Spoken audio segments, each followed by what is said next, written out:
Hello friends, સ્વાગત છે આપનું મારા રસોડાના કાઠિયાવાડી સ્વાદમાં। હું ભાવનાબેન રાઠોડ। આજે આપણે બનાવશું એકદમ સ્વાદિષ્ટ અને સ્મોકી ફ્લેવર સાથે દૂધીનો ઓળો। તો વિડીયો પૂરેપૂરો જોજો અને વિડીયો પસંદ આવે તો વિડીયોને લાઇક, શેર અને સબસ્ક્રાઈબ કરી પાસે રહેલું બેલ પ્રેસ કરો, જેથી આવનારા નવા વિડીયો સૌથી પહેલાં આપને મળે। તો ચાલો બનાવીએ એકદમ નવા સ્વાદ સાથે ફ્લેવરફુલ દૂધીનો ઓળો।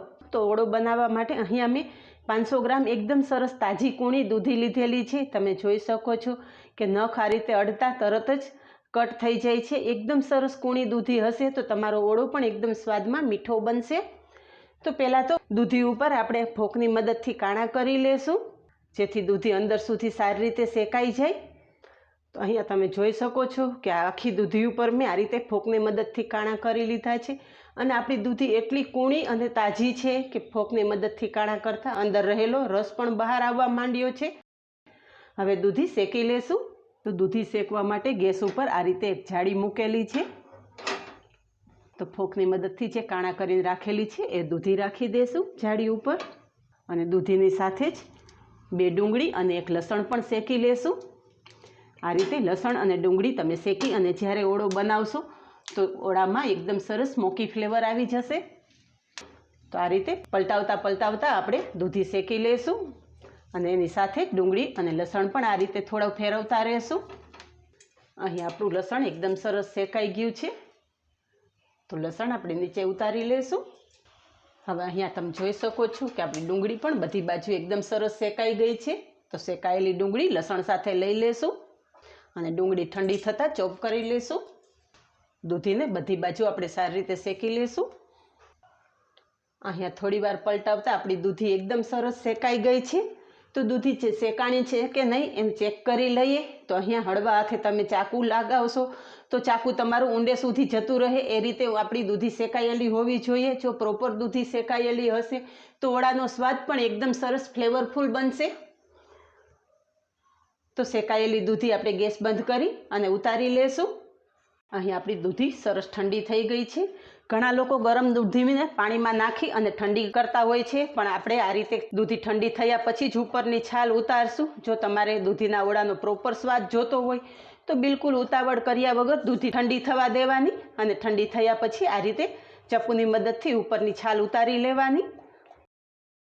તો આપણે આખી દૂધી ઉપરથી આ રીતે છાલ અલગ કરી લેશું અને તમે જોઈ શકો છો કે આપણી દૂધી એકદમ સરસ બફાઈ ગઈ છે અંદર સુધી। અહીંયા દૂધી ઉપરથી છાલ ઉતારી લીધી છે। તમે ઈચ્છો તો દૂધીને અત્યારે ધોઈને ઉપયોગમાં લઈ શકો છો, પણ મને આ દૂધીની સ્મોકી ફ્લેવર પસંદ છે એટલે હું દૂધી ધોયા વગર જ અત્યારે ઉપયોગમાં લઈશ। તો દૂધીનો આપણે પાછળનો અને આગળનો ભાગ અલગ કરી લેશું। અહીંયા અંદર સુધી શેકાયેલી દૂધી હોવાથી અંદર સુધી પાણી પણ એકદમ છૂટું પડેલું છે। આપણે આ રીતે દૂધીના મોટા મોટા ટુકડા કરી લેશું। દૂધી એકદમ સરસ બફાયેલી હોવાથી મેસરથી તમે મેશ કરી શકો છો, પણ અત્યારે આપણે ચોપરમાં નાખી અને આ દૂધીને ચોપ કરી લેશું। તો અહીંયા દૂધી ચોપરની મદદથી સારી રીતે ચોપ થઈ ગઈ છે। એ જ રીતે ડુંગળી અને લસણ પણ મેં ચોપ કરી લીધા છે। ઓળો બનાવવા માટે ગેસ ઉપર કડાઈ ગરમ કરવા મૂકેલી છે। તેલ મૂકશું। ઓળો થોડો સ્પાઇસી અને તેલ મસાલાથી ભરપૂર હોય તો વધારે સ્વાદિષ્ટ લાગે છે, પણ જો તમને ઓછું તેલ પસંદ હોય તો ઓછા તેલમાં પણ આ દૂધીનો ઓળો બનાવી શકો છો। તેલ ગરમ થવા દેશું। તેલ ગરમ થતાં અડધી ચમચીથી ઓછું જીરું નાખશું અને એની સાથે જ અડધી ચમચીથી ઓછી રાઈ પણ મિક્સ કરી દઈશું। તો અહીંયા રાઈ અને જીરું સારી રીતે કકડી ગયા છે। ચપટી હિંગ નાખશું। 7 થી 8 મીઠા લીમડાના પાન આ રીતના મેં બારીક સમારી લીધા છે। મીઠા લીમડાના પાન મિક્સ કરી દઈશું અને જે આપણે લસણ શેકીને રાખેલું એનું આ રીતે નાના પીસ કરી લીધા છે। લસણ તેલમાં મિક્સ કરી દઈશું।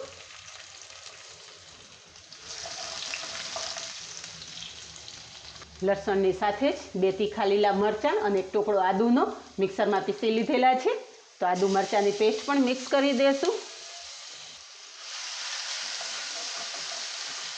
આદુ મરચાં અને લસણ સારી રીતે સાંતળી લીધા પછી જે આપણે ડુંગળી શેકીને રાખેલી એ ડુંગળી પણ આદુ મરચાં લસણ સાથે મિક્સ કરી દઈશું।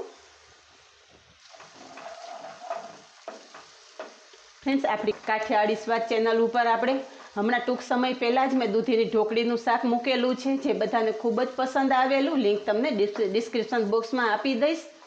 દૂધીની ઢોકળીનું શાક પણ બહુ સરસ બને છે અને સાથે દૂધીનો ઓળો પણ એટલો સરસ સ્વાદિષ્ટ બનશે કે આ રીતે તમે ઓળો બનાવશો તો બધાને ખૂબ જ પસંદ આવશે. તો ડુંગળી લસણ આપણે સારી રીતે સાતળી લીધા પછી 2 મીડિયમ સાઇઝના ટમેટાં બારીક ચોપ કરીને રાખેલા છે. ટમેટાં પણ મિક્સ કરી દઈશું. તમે ઈચ્છો તો ટમેટાની પેસ્ટ કરીને પણ નાખી શકો છો. આ બધી વસ્તુ સાંતળવા ટાઈમે આપણે ગેસની ફ્લેમ મીડિયમ જ રાખશું. હવે મસાલા કરી લેશું. મસાલામાં 1 ચમચી તીખું લાલ મરચું લીધું છે અને સાથે 1 ચમચી કાશ્મીરી લાલ મરચું લીધું છે. કાશ્મીરી લાલ મરચુંથી ઓળાનો કલર બહુ સરસ આવશે.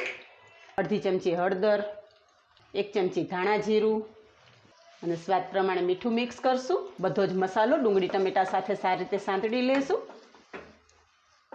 કોઈપણ શાકમાં તમે ડુંગળી ટમેટાનો ઉપયોગ કરતા હોય તો ડુંગળી ટમેટાનો કાચો સ્વાદ જતો રહે ત્યાં સુધી સાંતળવાના. જો પ્રોપર સંતળાયેલા ડુંગળી ટમેટા હશે તો તમારા શાકનો કે પછી ઓળાનો સ્વાદ ખૂબ જ સરસ આવશે. તો ગેસની ધીમી ફ્લેમ રાખી અને આપણે ડુંગળી અને ટમેટાને એકદમ સરસ સાંતળી લેશું. ત્યાં થોડી જ વારમાં તમે જોઈ શકો છો કે આપણા ડુંગળી અને ટમેટા એકદમ સરસ સંતળાઈ ગયા છે અને તેમાંથી તેલ અલગ પડેલું છે.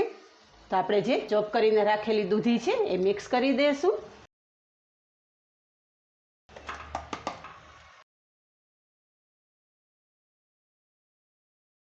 તો આપણે ડુંગળી ટમેટાની ગ્રેવી સાથે દૂધીને સારી રીતે મિક્સ કરી લીધી છે. એકાદી મિનિટ ઢાંકણ ઢાંકી દઈશું જેથી દૂધીમાં આપણા ડુંગળી ટમેટાની ગ્રેવીની એકદમ સરસ ફ્લેવર આવી જાય. થોડી વાર પછી ચેક કરી લઈએ તો તમે જોઈ શકો છો કે ઓળામાંથી એકદમ તેલ અલગ પડવા માંડ્યું છે. તો ઓળામાં આ રીતે પાઉંભાજી મેસરથી થોડું મેશ કરી લેશું જેથી આપણો ઓળો એકદમ સરસ એકરસ થઈ જાય.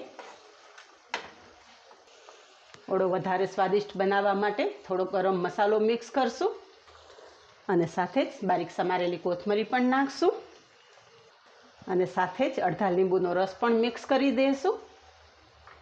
તો બધું જ સારી રીતે મિક્સ કરી લીધા પછી તમે કલર પણ જોઈ શકો છો. તો ગેસની ફ્લેમ બંધ કરી દઈશું અને તૈયાર થયેલો ઓળો સર્વ કરશું. તો તૈયાર છે 100% નવો સ્વાદ અને સ્મોકી ફ્લેવર સાથે દૂધીનો ઓળો. ઉપરથી થોડી કોથમરી નાખીને ગાર્નિશ કરશું. દૂધીનો ઓળો અત્યારે મેં રોટલી સાથે સર્વ કરેલો છે. તમે પરોઠા કે બ્રેડ સાથે પણ ઓળો ખાઈ શકો છો. તો તૈયાર છે આપણો સ્વાદિષ્ટ એવો દૂધીનો ઓળો. આ જ રીતે બનાવો અને કમેન્ટમાં જણાવો કે આપને નવા સ્વાદ સાથે દૂધીના ઓળાની રેસીપી કેવી લાગી. આજે બસ આટલું જ. મળીએ નેક્સ્ટ વિડીયોમાં. ત્યાં સુધી બાય. Thank you.